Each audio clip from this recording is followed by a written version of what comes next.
18,149 43তম BCS, যেটা already 1 জানুয়ারি 2025 যোগদান করার কথা, তাদের ব্যাপারে সর্বশেষ এনএসআই এবং ডিজিএফআই এর মাধ্যমে একটা অধিকতর যাচাই চলছে এবং এদের যাচাইটা আমরা এই মাসের মধ্যেই চেয়েছি। যদি সামনের 15 দিনও লাগে তাহলে আমাদের যে ডেট 1 জানুয়ারিতে আমাদের এই 43তম ব্যাচের কর্মকর্তারা সরাসরি বিসিএসে জয়েন করতে পারবেন বিভিন্ন ক্যাডারে। 5টি বিসিএস এর মাধ্যমে মোট 18,149 জনকে নিয়োগ দেবে সরকার। এর মধ্যে ক্যাডার পদে 12,710 জন এবং নন ক্যাডারে 5,439 জন। রোববার সচিবালয়ে জনপ্রশাসন মন্ত্রণালয়ের সিনিয়র সচিব মোহাম্মদ মোখলেসুর রহমান এক সংবাদ সম্মেলনে এ তথ্য জানান।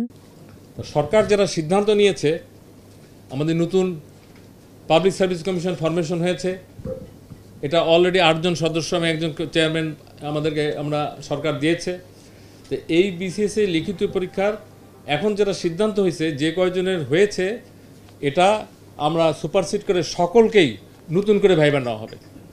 অতএব এই আমাদের 44তম বিসিএসএ 11,732 জন প্রার্থীর পরীক্ষা নতুন করে নেওয়া হবে।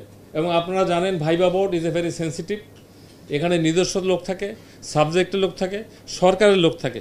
এই জায়গায় একটা নার্ভ কাজ করে এবং এই যে 5ই আগস্ট অথবা 8ই আগস্টের পরিবর্তিত সরকারের পরিপ্রেক্ষিতে যে সরকার গঠিত হয়েছে, সেই সরকারের পালসের আলোকে এই কমিটিগুলি কাজ করবে।